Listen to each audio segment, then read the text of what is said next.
When's Dad coming home? He should be on his way right now.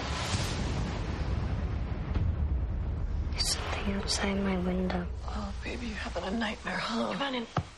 And keep each other safe.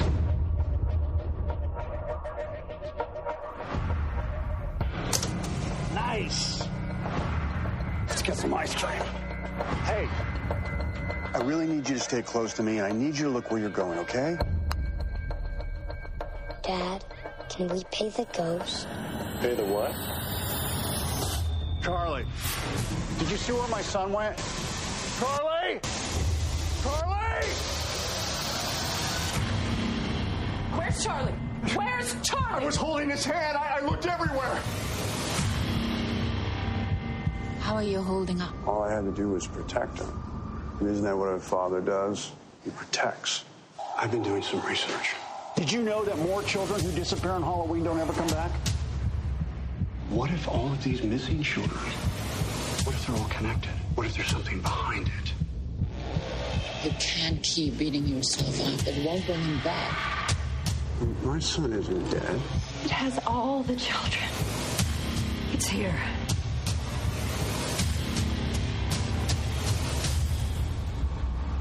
Until I know what happened to him, I am not going to stop looking.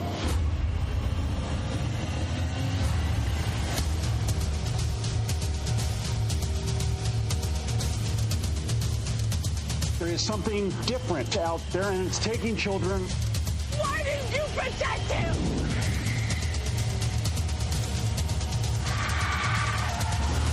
Where you're going, you ain't coming back.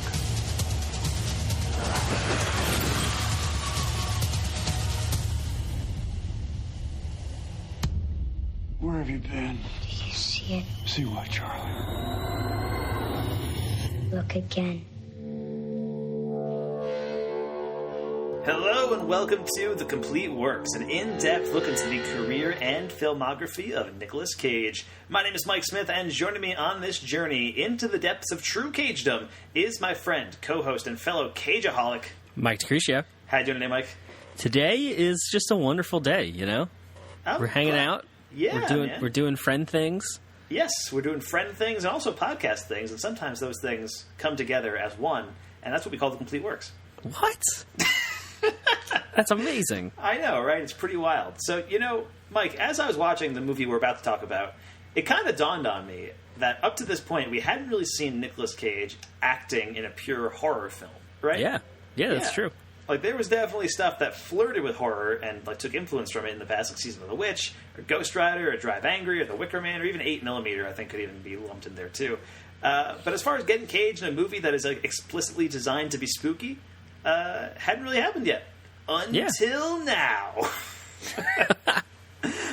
Because the movie we're talking about today is 2015's Pay the Ghost. Were you excited about Pay the Ghost, Mike? No, honestly. The way it was set up and my expectations for this you know, kind of last stretch of movies is to not have any hope for them. Yeah, I mean, I was definitely intrigued by it, you know, because it was like Cage doing a horror movie, and it's very weird. It's sort of surprising that Cage hadn't really done horror before this one, because he's definitely a fan, and the kinds of big performances that he often gives would probably fit in pretty well within the horror genre. So when I saw Pay the Ghost was a horror movie, I was like, hey, I'm kind of excited about this. And then I saw its Rotten Tomatoes score. Which is? 10%. Wow. Yeah. It's not good. So I got a little bit more cautious about it after that. But you were about to say something before I cut you off. What were you going to say? Yes, I was going to say, you know, we've talked about, I forget which movie it was in reference to. It was Drive Angry? No, that can't be right. But something like, you know, that he's a big Hammer horror fan, and like, I think that's Season of the Witch. Right. Yes. Yeah. And you know, he like you mentioned, his like crazy acting style would fit in with like the Roger Corman movies, like this drive-in sleazy movies. But instead, this is the first one in his, you know, 70th movie or whatever episode we're on. Episode 73, Mike. Jesus. I can't believe we've made it this far. Now, Pay the Ghost only got a very limited release in theaters and went on video on demand on the same day, as is the pattern for a lot of late-period Cage movies, which means that most critics didn't really pay attention to it. The ones that didn't like it that much. Like I said, 10% Rotten Tomatoes, based on 21 reviews. I do think if more critics had seen it, specifically more like horror-oriented critics, I think it might have fared like at least a little bit better, especially since it was coming from a director who had done a couple of cult films in the past. Pay the Ghost is the most recent film from German filmmaker Uli Edel, who is known in some circles for directing Last Exit to Brooklyn, starring Stephen Lang in 1989, and Body of Evidence, an erotic thriller starring Willem Dafoe and Madonna from 1993. Wow. Yes. He also did an episode of Twin Peaks back in season 2 and was the filmmaker behind a movie that I remember from my childhood, The Little Vampire, with the kid from Stuart Little as like a tiny little vampire. Do you remember that movie, Mike? Do you remember Little Vampire? I don't. I don't think I mean, I might have seen it. I don't remember. I definitely watched it at some point. I really remember the cover art of it more than the actual movie, and it's not even that the cover art was that distinctive. I just remember seeing the box, and it was the kid hanging upside down in a cape, and that's like he's the little vampire. Oh my god, he's the titular little vampire. I think I do remember that box actually. Now that you say that, yeah. Now that it's ringing a bell, I felt like that movie was everywhere for like a year. And then just suddenly disappeared. Nobody remembers it anymore. But the guy who made The Little Vampire also made this movie, Pay the Ghost, which stars our boy, Nicolas Cage, as Mike Lawford, a college professor who loses his son on Halloween night and spends the rest of the movie desperately trying to get him back. His wife, Kristen, is played by Sarah Wayne Callie, is probably best known for her role as Laurie on The Walking Dead, and who was also a main cast member of Prison Break, too. Were you a fan of Laurie on The Walking Dead, Mike? I know you watched up to, she left the show in season 3.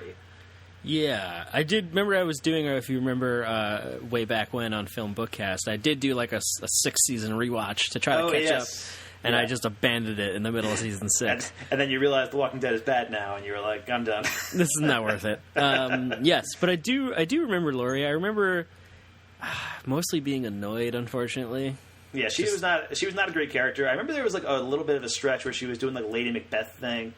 And like that was kind of fun, where she was like trying to convince Shane to kill Rick, or trying to convince Rick to kill Shane. I don't really remember which. Somebody was supposed to kill somebody, and she was like the one who was trying to orchestrate it or whatever. But then her character left the show, and it was probably for the best because her character was pretty bad. But anyway, she is in this movie, so that's something. Also in this movie is Veronica Ferris, an award-winning German TV actress who plays Cage's colleague Hannah, and who helps them on their search, and Larique Bent, known for his role in Saw 2, Saw 3, and Saw 4, staple of the Saw franchise, and for Spike Lee's TV remake of She's Gotta Have It, plays the detective following the case, Jordan Reynolds. And then their son Charlie is played by Jack Fulton, who was also on the Mortal Instruments TV show that aired on ABC Family, Shadowhunters. The movie was written by Dan Kay, known for films like IT and Timber Falls, and directed by Uli Edel, just 1 year after he directed a miniseries on the History Channel called Houdini, which starred Adrian Brody as Harry Houdini. Oh yeah, I remember that. Dude? I didn't watch it, but I remember seeing it around. That sounds like most History Channel miniseries. I didn't watch it, but I remember it existing. Yeah, and that's enough. Yeah, the movie was released on September 25th, 2015, and if you weren't seeing Pay the Ghost, maybe you were seeing Eli Roth's cannibal horror movie, The Great Inferno, which also came out that day. Or you could have seen The Intern, a dramedy starring Robert De Niro and Anne Hathaway about an old man who decides to become an intern, thus taking that job away from a young person that could actually use it. I'm still like a little bit upset about that movie. Wow. Or you could have seen the movie that won the box office that weekend, the animated comedy Hotel Transylvania 2 was the box office champ on that weekend. And a weird reminder that all of the Hotel Transylvania movies are directed by Genndy Tartakovsky, the creator of Samurai Jack. Wow. What? You did not know that, I'm guessing. I did not. That's crazy. Yeah, that is pretty wild. Also, the guy who did Star Wars Clone Wars before the CG version, like the 2D, the really good Star Wars Clone Wars. You know what I'm talking about? Yes, yeah, I do actually. I feel like nobody remembers that anymore because the CG version has been on for so long, but like, that old school one was fucking dope. Anyway, the IMDb plot synopsis for Pay the Ghost reads, a professor frantically searches for his son who was abducted during a Halloween carnival. So, Mike, what were your overall thoughts on Pay the Ghost? Pay the Ghost is kind of misses the mark for a long part of its runtime. I had texted you a sarcastic comment that this is Spooky Scooter the movie, and you responded that you had a lot of fun with this, and I was like, wow, this can't be right. And it makes this crazy turn where it like uncovers this potential paranormal conspiracy and all this stuff, and I ended up like really liking the last third or half of this movie. Like it embraces the craziness, right? It starts off kind of like a spooky kind of scary stuff happening in the beginning, or just like weird shit happening, and it's kind of just like this slow family drama and like their lives falling apart after their son goes missing, and I wasn't interested in that at all. I don't care about these characters. I was like, come on, man. And then it goes hard into like paranormal conspiracy and weird folklore, horror stuff. And I was like, fuck, yes. I was very into the back half of this movie. So it redeemed himself, which is crazy. Normally movies start good and end bad. So yeah, I mean, it ends up being a pretty fun, silly, like paranormal thriller. Here's the thing. We review a lot of bad movies on this podcast, especially recently, since we've entered the 2010s of Cage's career. But I think one of the great joys of this podcast is finding that like undiscovered gem that was maybe passed over when it came out, and I believe that Pay the Ghost is one of those movies. I think I liked it more than you did, because I feel like I was way more on board with it from the beginning. Like, I feel like as soon as it started, maybe not as soon as it started, but as soon as there was like CGI ravens in the picture, I was like, yeah, I'm in. Yeah. this is exactly the amount of silliness that I wanted out of Pay the Ghost. Like, make no mistake, I don't think this is necessarily like a good movie. But it's like trashy and campy in all the right ways. And I would put this on the level of something like Stolen. A movie which is like dumb as hell and also a lot of fun because of it. Like, it just kind of leans into its stupidity, manages to get a little bit bonkers, and it's a good time. I genuinely enjoyed Pay the Ghost. I was as shocked as anybody. But I think, one of the things that differentiates bad horror movies from every other kind of bad movie is that bad horror movies, I think, have a greater ability to be fun, right? Compared to this to something like The Runner, which we did last episode, which was a bad drama, which was just very boring. This is a bad horror movie, but because it's a bad horror movie, like, you're getting, like, cheesy jump scares, and you're getting, like, nonsense shit going down, like a ridiculous conspiracy that just gets dumped on you at the last act, and it's like, all right, yeah, we're in. Pay the Ghost. Let's do this. Yeah. Yeah, it's pretty funny. I feel like I might have come down a little harder on the beginning of it, because this past weekend I was beginning to marathon The Last Drive-In with Joe Bob Briggs on Shudder, which it's a horror movie, drive-in movie critic, Joe Bob Briggs, and he introduces movies and like, kind of like does the TCM. Ben Mankiewicz, right? Is his name? Yeah, I always get Ben that Mankiewicz. wrong. I mean, there's several different hosts on TCM, but Ben Mankiewicz is the main guy now. The main guy. But about like schlocky drive-in movies, and then they play it, and it's amazing. So like I was kind of in that mindset. I was ready for that kind of stuff. And this Pay the Ghost doesn't really come close to any of that, like, mid 80s kind of cheese schlock. So I was kind of like, this isn't good enough, like looking down my nose at it. But then it kind of leans into that stuff, and I was like, oh yeah, here we go. I'm kind of embarrassed now. And then you saw a kid burst into flame, and your monocle fell into your glass. And Exactly. Yeah. Because, like, it starts out, there's, in the I think it's in the first scene, or no, it's not the first scene, actually, but, within the first 10 minutes, we have a very unearned Shining reference, and it's like, we're not going to follow this kid riding his tricycle around your fucking your Lower Manhattan brownstone and pretend you're a highbrow horror movie. So I was like being all snooty about it. And then it just is like, I kind of let it all go. Like you said, my monocle fell off into my brandy, and I was along for the ride. Yeah, I mean, that's the thing. I think the movie is like a little bit bonkers in places. I wish it could have been more bonkers, but I'll take whatever bonkers I can get. It's Insidious. The movie it's Insidious. It's just Insidious. But honestly, I don't really like Insidious that much. I think I like this more than Insidious. Like, holy shit. Like, for whatever that's worth. I mean, and I'm a huge James Wan fan. You know that. Like, I'm a huge James Wan guy. I actually preferred Insidious 2 over Insidious, now that I think about it. But yeah, I remember watching Insidious, and I haven't seen it since I was in college.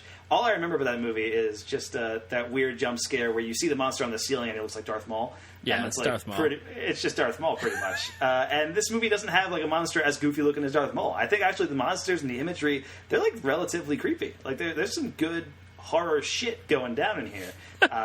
And I feel like I need to put a spotlight on that. Like, this movie actually does some pretty cool things with basically the same concept as Insidious. You know what I mean?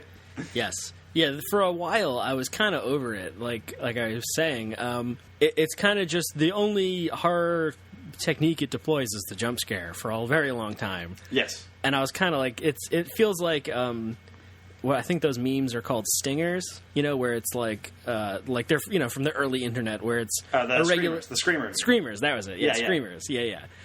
It's just that shit for a long time. Like Nicolas Cage slowly looking close, putting a camcorder closer and closer to his face to watch a video, and then wow, spooky face. Yeah. And it's like that's it. That's all it's got for a very long time. It's true. Like, I'm over. Like, I'm not into that. But then it makes the turn. Like, I can't believe this movie somehow in the last 30 minutes got its hooks into me. See, I think it's interesting that you had like an reaction to those, because every time it did one of those, I was like cackling with delight, like that it was just doing, because it was so like it was just so dumb, and like it was so clearly like like drawn out, and like it's going to happen, and then it happens, and it's just, I don't know, Cage's reactions to it were always funny, and like it's just it was a funny time every time when he's like looking out the window and the kid's like, what do you see? And he's like, I don't see anything, and he's like, look again, and then he looks out again and he's like, blah, and he's like, ah. And that's the movie for like 90% of its runtime. Like that's basically what it's doing. And yeah, I had a good time watching that stuff, I gotta tell you. You're right. That scene is fucking hilarious. but I do want to shout out, like you said, it makes that turn, and then there's the one moment that like I was like, oh shit! Like I kind of leaned forward in my chair when they kind of Cage, and I don't want to call her Laurie, but Sarah Wayne Callies.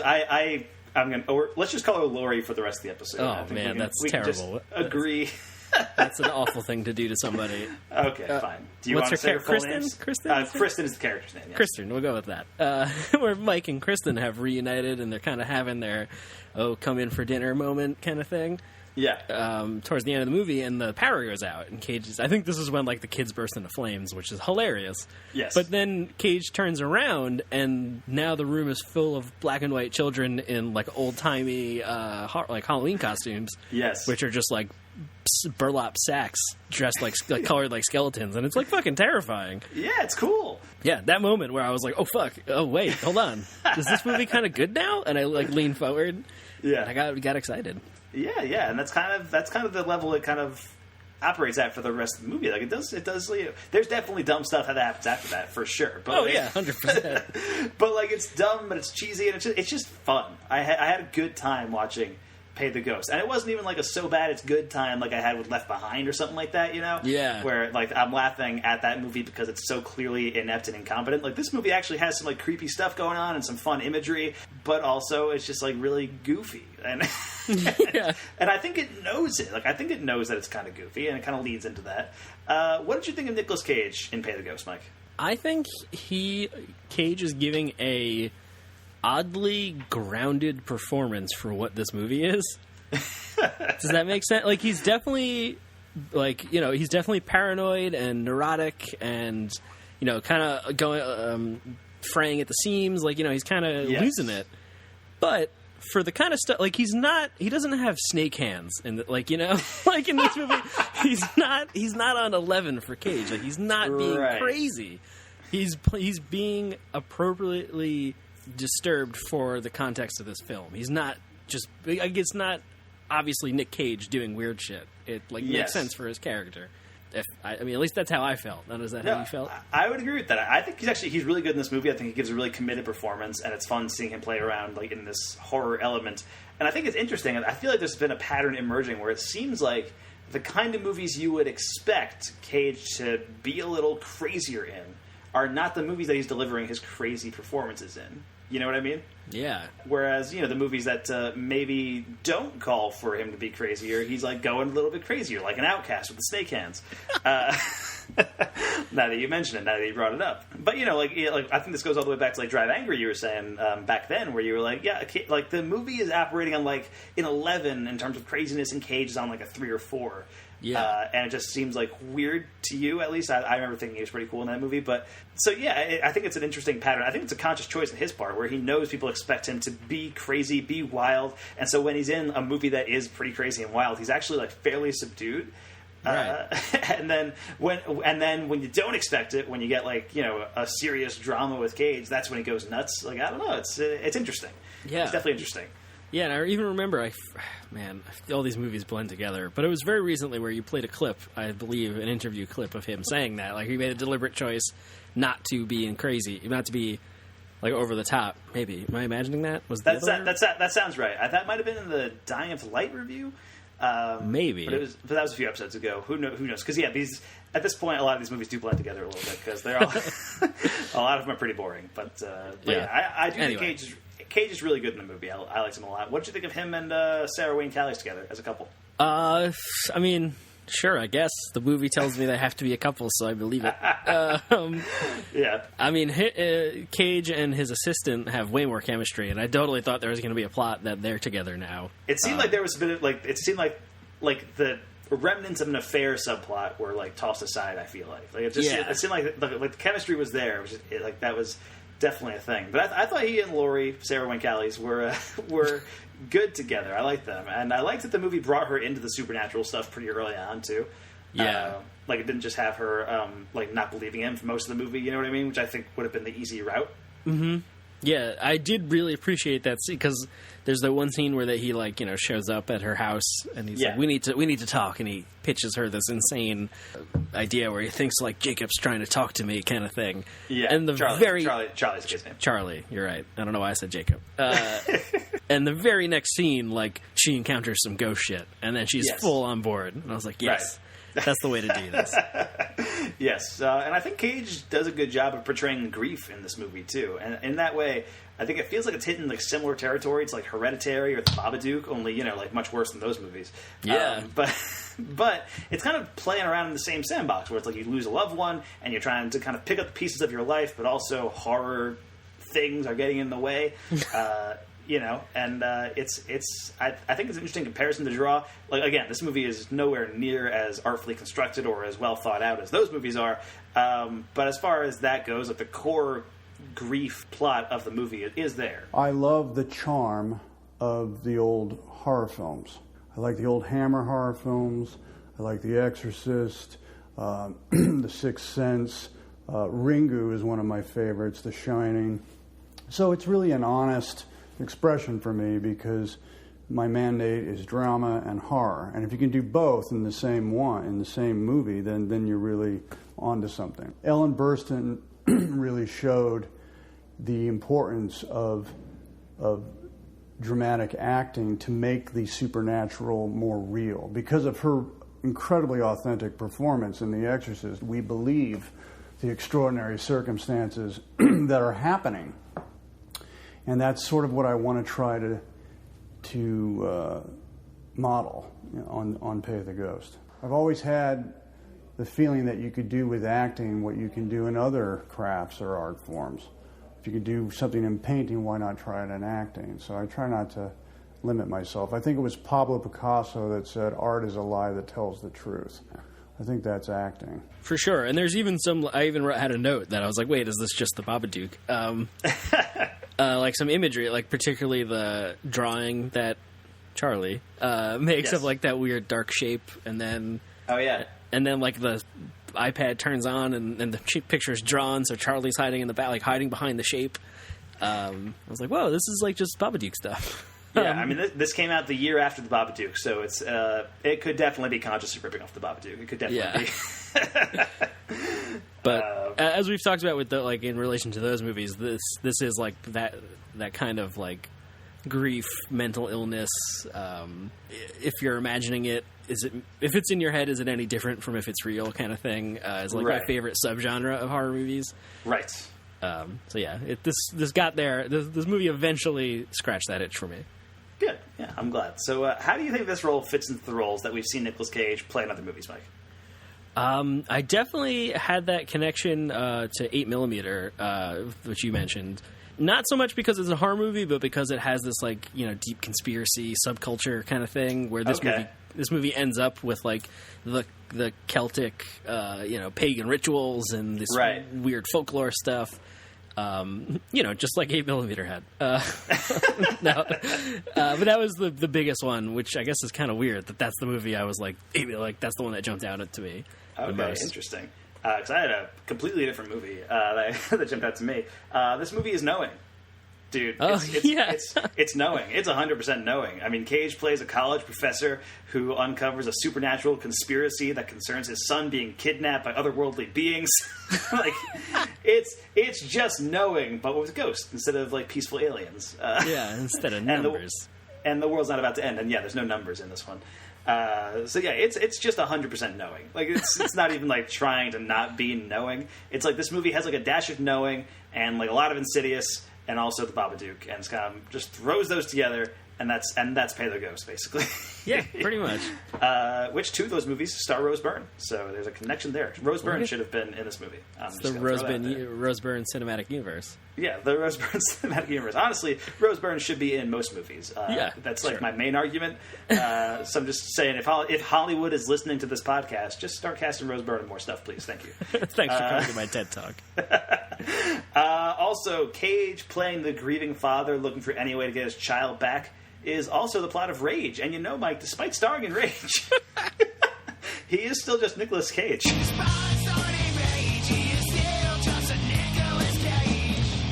You know, I've heard that before. Yeah, I haven't busted that one out in a while. I felt like I had to. You had to do it. But actually, Cage has done a couple of kid getting kidnapped movies. I mean, Rage and Stolen, a little bit of Knowing, and now this one. I feel like there's one or two more that are thrown in there too. Oh, Ghost Rider 2. Not his kid, but he's saving a kid. And, but a kid. And Drive Angry, saving his grandkid. Yeah. There's definitely a lot of elements of that in his movies, which we've talked about. Cage kind of becoming the father figure over the last like decade or so of movies that we've been covering, and I think that's been an interesting transition in his career, which we've referenced a lot in other episodes, so we won't go too into it here. But I think it's noteworthy for sure. Yeah, it's definitely a thing that's happening. Yeah. Now, what are the moments or scenes that stood out to you in Pay the Ghost, Mike? Oh man. Do we have enough time? Is the real question. All right. Well, I'll tell you my favorite scene in the movie. Okay. And then I'll see if it's also yours. I think the standout scene in the movie, to me, was when the psychic medium showed up. Yep. Because that happens. That's when I realized the movie was going to be an Insidious knockoff. Like, it was already pretty heavily Insidious up to that point. And then at some point, Sarah Wayne Callies is like, maybe we should bring in like a psychic or a medium or something. And Cage's like, those people are frauds. Then it cuts to them hiring a psychic or medium or whatever she is. And she's there for like a minute and a half and then is immediately possessed and dies. And and when that happens, because they bring in the psychic medium, I was like, all right, we're in Insidious territory. I know exactly what this movie's going to be from now on. And then she dies, and I was like, this movie's gone off the rails. We're supposed to be Poltergeist now. What happened?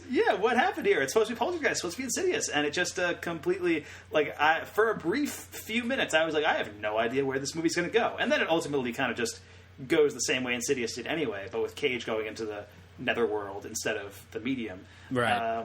But, when that happened and, she's kind of flying all over the walls and she has, the burns all over her face, I was like, yeah, Tom, I'm into this. This movie's cool. Yeah. I am on board with Pay the Ghost. I am giving this 3 stars on Letterboxd, baby. Which, for a 2015 Cage movie, that's a big get. That's a big get for those kind of Cage movies, yeah. So I'm assuming that was a standout scene for you too, right? Oh, yeah, for sure. Because she just immediately dies.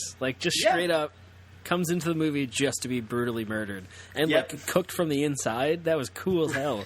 The autopsy later, Right, yeah, so the autopsy, after that, you have, they open up the body and it's just completely black inside, right? It's just she's charred from the inside, and I love that imagery, and I love that idea, and I'm like, that's so cool. But then, they bring in the detective who's been following the case this whole movie, and he comes in and sees the body and is like, what the fuck is this? And then that's all you see of that character, right? I don't think, does he show up again after that? I don't think he does. I think he just disappears from the movie. He got too scared and he left. He quit. And it's very weird because that you kind of, it's not like you do follow that character for a little bit. He's sort of investigating the case, right? He's talking to some of the other people who have lost kids, right? and that kind of thing. Like he's talking to the woman in like the Chinese restaurant about like her kid who went missing and that kind of thing. And then you have that autopsy scene, and then that detective character just disappears from the movie. He has no bearing on anything that happens in the climax. He doesn't come back at all, right? I don't think he does. I am completely drawing a blank. I don't. If he does, there's like it's got to be a very small scene. Because I don't think he's in it for any point after that. I don't remember, which is crazy. And we both just watched this movie last night, by the way. Yeah. Throwing that out there. Yeah. You did reference just one of my other favorite moments, too, is when he's talking to the woman in the Chinese restaurant. Yes. And he's asking, like, oh, what did your daughter say? Like, and he's kind of, the stories are starting to line up. And she translates what the daughter says into English, and she's like, says, like, oh, pay the ghost. And then, like, the fucking stove explodes or some shit. It's the funniest thing. So much of that. Because, like, that's the kind of screamer thing that's funny as hell. Like, that was amazing. But yeah, so by the end of the movie, like, it's very clear that, like, they lost some of the stuff with the detective character, or they didn't know what to do with it, and like he's just like you probably could have cut out everything with that character, and the movie would have been fine for it. But then you would have lost that amazing scene with the stove exploding, and you would have lost the scene with the autopsy where you see the body completely burnt from the inside, and that's a key scene of the movie because it's so cool. It's got nothing to do with the story, but got absolutely nothing to do with it. But yeah, that was pretty neat. I also outside of the horror stuff, I just want to say that I really enjoyed Professor Nicolas Cage's dramatic readings of poetry to his students at the beginning of the movie. My darling, I see it all right. 'Tis the age-gray willows deceiving thy sight. I love thee. I'm charmed by thy beauty, dear boy. And if thou art unwilling, then force I'll employ. My father, he seizes me fast, for sorely the Earl King has hurt me at last. The father now gallops, with terror half wild. He grasps in his arms the poor shuddering child. He reaches his courtyard with toil and with dread. The child in his arms finds he motionless, dead. Pretty good, huh? Kyle. Who is this Erlinking and his creepy daughters? We don't know for sure. They might be creatures out of northern mythology, or some Celtic lore. Or they simply stepped out of Johann Wolfgang von Goethe's nightmares. But when you go out tonight, spare a thought for Lovecraft, for Stoker, for Poe, and for Goethe's Earl King, because they were all bound by one great and noble objective: to scare the living shit out of you. Happy Halloween. It very much reminded me of him teaching science and knowing. Doing the sun rap. Yeah, exactly. Like, hey man, English is cool. This is. Did you know Shakespeare was the original rapper? All the kids are like so into his lessons and stuff like that. They were like, "Oh, we're asking questions. We're engaged college students." And then after the disappearance, after the kid disappears, you see Cage teaching his class again, and suddenly there's like nobody in it. It's like 6 people in that class, and it's like, oh, things aren't the same for Nicolas Cage anymore. After the 1 year later title card, which is great. I feel like we've had a lot of movies that do that, where it's just like, we're going to cut out all this stuff. We were just talking about that with The Runner. Right. Not that movie skipped ahead too far, but like we talked about it because it opened on the same day as the Fantastic Four reboot, which also did that. The 1 year later title card that just cuts all the good stuff out of the movie. Yeah, I don't necessarily think this movie cuts the good stuff out, but it was the thing that noted. Like I wrote a note in all caps 1 year later. Yes, because it's come up recently. Yeah, or you know what? Sorcerer's Apprentice also did that. The 10 years later bit at the beginning. I don't remember. 10 years later to the day is what it says in Sorcerer's Apprentice. Oh yeah. And Outcast? No, that just changes the Far East. Never mind. Oh, yes, yeah. The point is, there's a lot of setting changes going on. Yeah, who knew? Movies. Who knew that stories happen over different periods of time? Let's talk about some of the other weird horror stuff. You kind of referenced this scene before, but Ghost Scooter, man, like, come on. Yeah. So that was before you were on board with the movie. Yes, that was I guess the scene or two right before I got excited about this movie. Yeah, like I said, Cage and Kristen, or Mike and Kristen, they reunite under strenuous circumstances, awkward circumstances, and he says, like, I think he's trying to reach out to me, Charlie's trying to reach out to me, and she's like, you're crazy. And then she goes home, and that night she hears, like, this weird noise, and she goes downstairs, and the scooter, Charlie's scooter, is just kind of scooting around on its own. And it, like, comes up to, and I was kind of mad, like, right, that scene, I appreciate what happens, like, the scooter comes up in front of her, and then falls over, like, as if he stepped off of it. Yeah. And I like that the next scene, she's full in on the supernatural stuff. Like, hell yes. But I was upset that scene, or disappointed, rather, that scene just ends there. It ends after the scooter falls. It seems like we're about to set up some kind of, like, encounter. Like, something is about to happen. Okay. Like, it seemed like, a window was going to fly open, or so, like some other cheesy horror stuff. Yeah. All the windows were going to open, or the doors were going to slam, or some weird shit, But all it does is the scooter falls over, and then the scene ends. And I was like, oh, you were so close. You were so close. Yes. Do one more thing. I would agree with you on that, but also I think the ghost scooter scene is hilarious. Like I laughed a lot when that scooter fell. Because it just looks like the way it's moving, I don't know, it just feels like somebody's like pulling the scooter on a string off camera. Oh, for sure. There's a fishing line somewhere in that scene. And it kind of just like they had no real way to like lower the scooter down, so the guy just let the string go and like boom, tipped over. Yeah, that's fair. But yeah, so Ghost Scooter, big fan of that. Also, the scene where the German friend dies, Hannah. Yeah. So she like assists them out of nowhere. She like happens to have a lot of knowledge about the various things that are going on, or she's able to research these things pretty easily. Which it seems like everybody they talk to has like a lot of key information that's just been laying low on the the scene where Cage and Sarah Wayne Callies go to like some kind of pagan ritual or whatever, the Celtic ritual thing. That up. Yeah. And they get there, and it's like some lady who's like, "Oh, I'm a school teacher here with the elementary school, and we do this Celtic ritual every year. It's a fun little jam for us. I don't know anything about it though." And then they're like, "Well, do you know anything about the symbol?" And she's like, "Actually, yes," and gives them all of the exposition. Oh, I'm so glad you asked. Yeah, I thought that was hilarious, where she's like, I'm just a school teacher from Bayside. And then they're like, our son. And then she's like, oh, okay. And she, like, has the book and, like, tells them everything. It's so funny. Exactly. And then it comes to the same thing with Cage's German friend, Hannah, who I guess is she the dean of the school, or she's working at the school, or whatever? I have no idea. She's like a colleague or something. Yeah, for an English professor, Cage sure knows a lot about, like, pagan folklore. Yeah. Which I guess makes sense. He's had a year to research it. That's true, you're right. And plus, even at the beginning of the movie, Cage isn't making time for his son because he's too busy reading books in the library or something like this. He's too busy ending speeches resoundingly with "Happy Halloween" to mass applause from his class, which was incredible.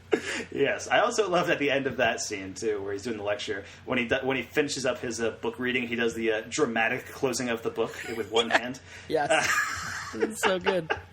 Oh man, it's great. But anyway, back to the scene I'm trying to talk about. Oh yeah, the scene where Hannah dies is hilarious. I mean, it's. Did you think it was hilarious too, or did you think it was spooky? Because she gets like blown out the window of the church, right? Yeah. Okay. Yeah. It's fucking hilarious. Like, I don't understand anything in this movie. But like, she's like kind of like wandering down the hallways alone, and like I think she had just been researching some stuff for Cage or whatever.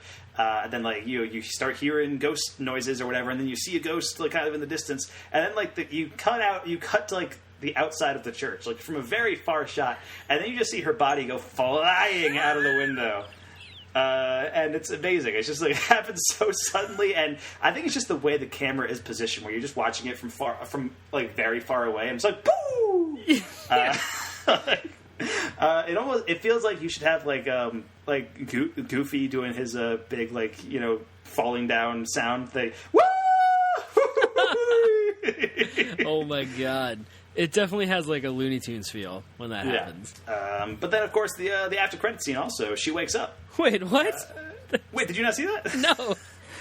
Did you turn the movie off as soon as the credits started? Because the after credit scene happens like almost immediately. Like it's like it says like pay the ghost, and it has like directed by Uli Edel or whatever, and then it cuts to like a raven flying or whatever. Yeah, and then I saw some names, and I shut it off. Then it cuts to another part where it's.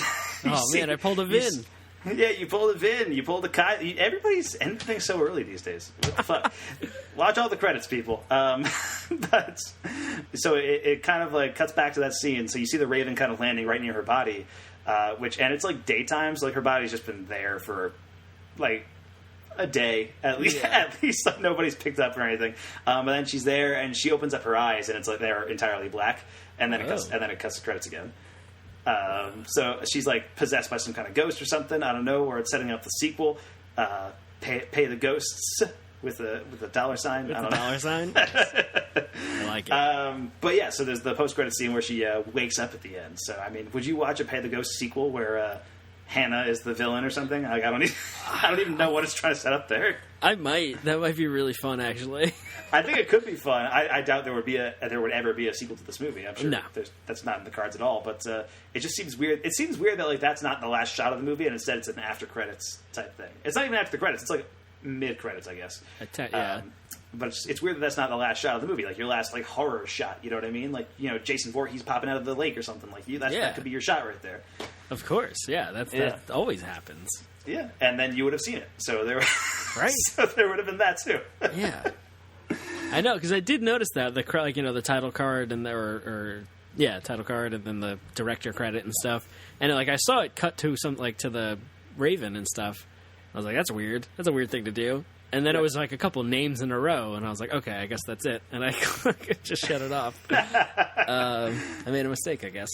I guess so. Yeah, but what a shame. Also wanted to bring up the scene where Cage and Laurie are seeing visions in the house. I said Laurie, Sarah Wayne Callies. It's just in my head that she's Laurie. That's all that there is. But they're seeing visions in the house of like these different spooky things happening, right? So we talked about it before, where Cage is like looking out the window and he sees like the kids in the distance, and they immediately like burst into flame, and it's like, oh, holy shit! Yeah. And then he turns around to like a crowd of ghost kids, and then Laurie actually gets like possessed by Charlie for like a little bit, and then she like carves the symbol into her arm and that kind of thing, and like all that stuff I just thought was like really fun. Like it was just like it's not great, and it's like it's nothing we haven't seen before, but I think this movie like just leans right into it and has a good time with it. Yeah. Yeah, I did really like that whole sequence. That was around the time where I was kind of, like I said, I leaned forward in my chair. I was like, oh, fuck, yes. Yes. Yeah, and earlier, too, the scene where I was like, oh, I think I'm going to actually really like this, was when Cage is going through the, like, missing children's website or whatever the fuck, because apparently that exists, where he's like, oh, the other kids are found mostly, but on Halloween, they're never found. I was like, oh, hell, yes, let's do it. Once it becomes a real conspiracy theory. I'm in. Yeah, that's all it takes. I kept expecting to turn to the camera. It's like it all comes back to the number 23 and like that, and just lead straight into that and like go we need to pay these ghosts $23. Unionized. I loved the scene actually that when Charlie disappears, because that was so fucking funny. That moment, which I hate to say, like he's buying him an ice cream cone and he's literally holding his hand. And he takes the cone and like takes the ice cream cone from the ice cream man and like turns to hand it to Charlie, like, and his hand is still cupped, like as if he's holding Charlie's hand, and he's just gone. And he's like, "What? Whoa, yeah!" And then it kind of proceeds to be Cage running around the carnival for a bit, and then running back to the house, and then running back to the carnival. And you got to remember, he's dressed as a cowboy this entire time. I forgot about that shit. Which is just incredible. I mean, that's great. Yes, because it's Halloween. He's dressed as a cowboy, of course. Yeah, why not? And I did also like that every time Cage had a vision of Charlie, it was always Charlie in his Halloween costume. Yeah, and he never questioned that. You know what I mean? Nope. Like because before he knew ghosts were involved. Like he was seeing visions of Charlie. He saw him on the bus at some point, and he had like the makeup from the eye patch on and everything, and like before you think that ghosts are involved, like you would think that like Charlie wouldn't be in his Halloween costume anymore. It's a year later, but it's also Halloween again, so now he's back in his Halloween costume. That's a good point. But that's never brought up. He never questions that. You know what I mean? It's just like a thing that is just there. Which I think, you can get past that. And Cage is just so thrilled to see Charlie again. He doesn't he's not even thinking about what he looks like. And then when ghosts are involved, you can be like, oh, okay, well, I guess, ghosts took his kid and they never washed the makeup off his face or something. What did you think of the sequence when Cage crosses to the other side to go save Charlie? I really enjoyed that sequence. I thought that was pretty cool. We haven't even mentioned the blind homeless guy who... oh, yeah. who's the guy who is like the gatekeeper to the portal of the netherworld or whatever. And so that was pretty fun. Yeah. So the guy like takes Cage's... the guy takes Cage's watch and then tells him he has to be back by midnight. But he just took Cage's only way of telling the time. Right. Well, I thought that was like a really shitty thing at first, because it's like, a homeless dude asking for your watch. Like, I was like, oh, that's not a great thing. And then later, once Cage is in the netherworld, I was like, oh, it's so he doesn't know how much time he has left. Like, I realized why it happened. At least I'm going to give this movie enough credit to think that's why it happened. But so it's Cage kind of going down this long hallway into this bridge, and then kind of finding this weird hideout. And so the idea is this ghost is this woman who was burned at the stake in 1647 or whatever, and her 3 kids were burned at the stake also along with her. So she placed a curse on every Halloween where she will come back and kidnap 3 children. And so once Cage gets there, there's hundreds of ghost kids from hundreds and hundreds of years back, and he's getting there, and it's cool imagery. I was super into that. Where he goes into that room and you see a bunch of black and white kids just kind of gazing at him absent-mindedly when he gets down there. Yeah, and that moment when he's asked Charlie and presumably all of the kids named Charlie raise their hand. I was like, oh fuck, that was really creepy, that moment. It was creepy. But then, of course, Cage finds Charlie, and he finds the other 2 kids who were also kidnapped, who are kind of you see their parents once each throughout the movie. And, one of them is not in a good place, and the other one is at least running a restaurant. She's, occupying herself. Yeah, sure. One of them is, addicted to heroin or whatever. But, yeah, so they bring the kids, he gets the kids, and he's able to, get them out of there, but then the ghost, realizes, oh, they're trying to escape, and so the ghost tries to attack them, and then they're having a fight on the bridge, but then the hundreds of ghost kids that were in the basement come out and do a little swirly thing around or whatever, and then the ghost is defeated, then Cage and the kids are running down the bridge, and the bridge is collapsing, and it's exciting. It's cool stuff. I enjoyed that whole sequence a lot, actually. Yeah, I did too. I had a really fun time with that, just because it's so bizarre and weird. It's why wouldn't the ghost just throw Cage off the bridge instead of just throwing him along the bridge every time? It was enough for me to be like, yeah, I'm in. This is silly and dumb. And then and then the ghost kids save the day. It's it reminded me of is it Cabin in the Woods, where it's the Japanese schoolgirls are the evil is defeated with the frog. Yes, it's Cabin in the Woods. Yeah, it reminded me of that. Yeah, there was a little bit of that going on. And then at the very end, they bring Charlie back to the house, and Laurie's super excited to see him and all that stuff. But then, what's weird is that what you said, Laurie again. I can't help it. But the weird thing is that Charlie doesn't remember anything about what just happened. As soon as he gets back home, he the entire past year is completely out of his mind. He thinks he came back from the Halloween fair with his dad. Right. And, he doesn't remember anything, but Cage and Sarah Wayne Callies do, and, presumably the rest of the world does, too. The world didn't rewind a year after this happened. And I couldn't help but think to myself, this is going to be, a real issue for the kid. This is going to be bad. In Pay the Ghosts, we'll find out what happens. Yes, and Pay the Ghosts with the $, we will find out what happens to Charlie. But yeah, he can't remember the entire last year of his life, and I think he's going to be really confused when he finds out that he's been missing for a year. You know what I mean?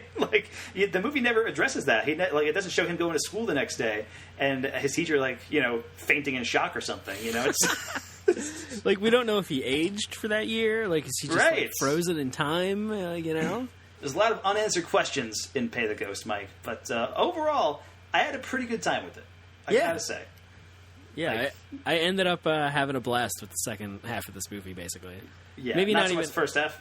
Yeah, definitely not really the first half. I wasn't really engaged enough. I didn't really care with these characters, and I was being all snooty about my horror schlock. So I wasn't particularly into it. And then it makes this like hard right conspiracy, right turn conspiracy, kind of thing. And I was like, oh fuck yeah, here we go. Just weird shit happening.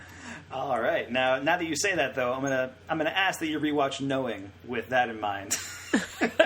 Because you still don't like that movie, and I'm like, Knowing's fucking dope, dude. I thought you kind of talked me into it by the end of the episode. You know what? I might have talked you into it, but I'm talking you into it again. You should watch Knowing again.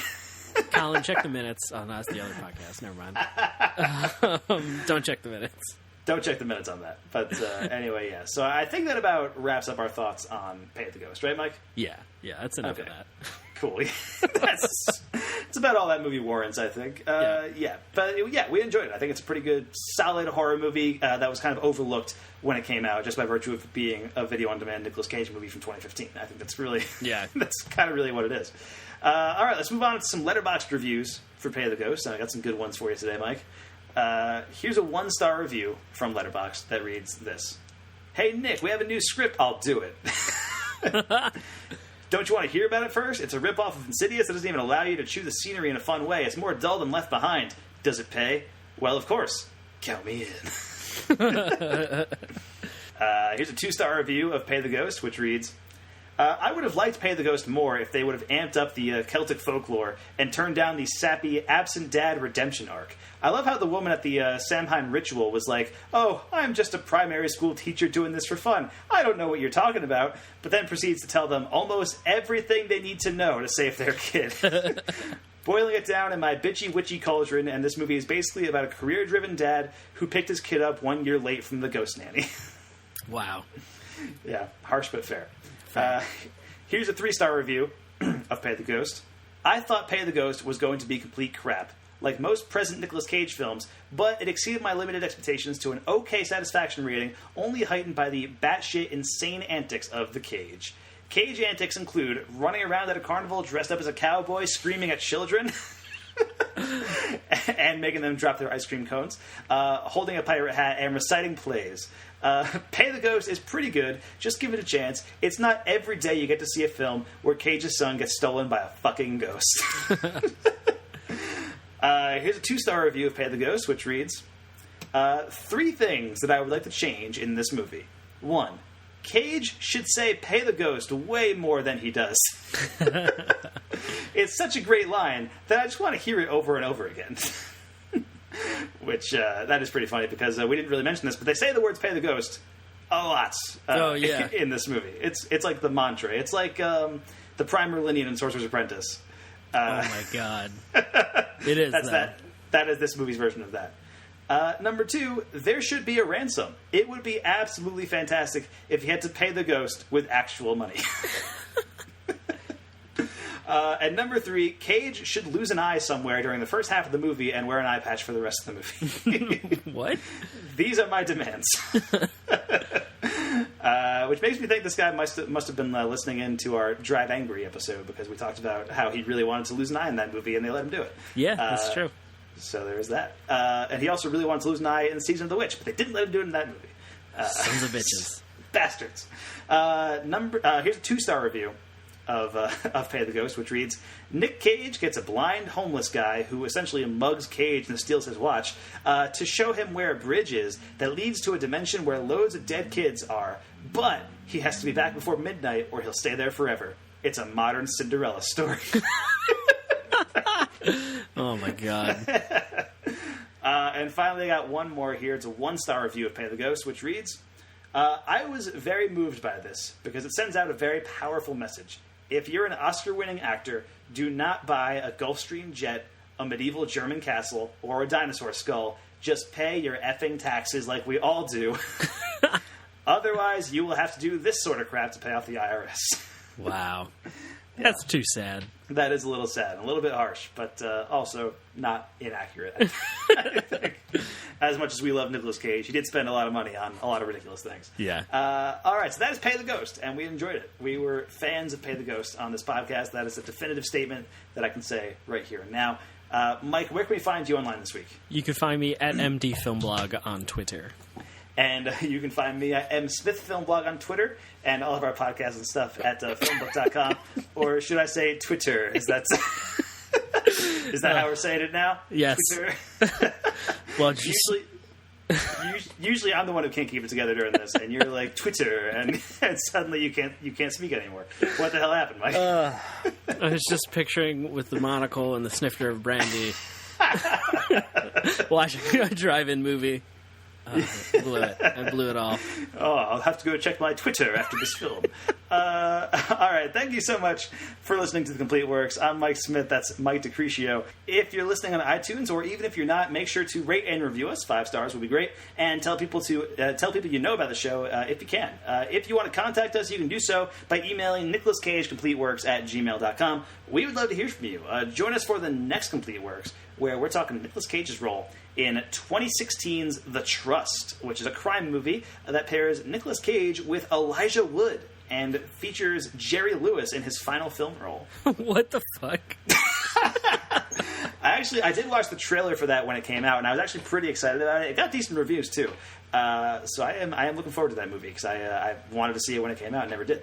So yeah, The Trust is what we're doing on the next episode. Plus, keep an eye out for Film Bookcast, where we are going all out to discuss Avengers Endgame, and I am seeing it tomorrow night, and I can't fucking wait. I'm so excited for this movie. I'm so scared.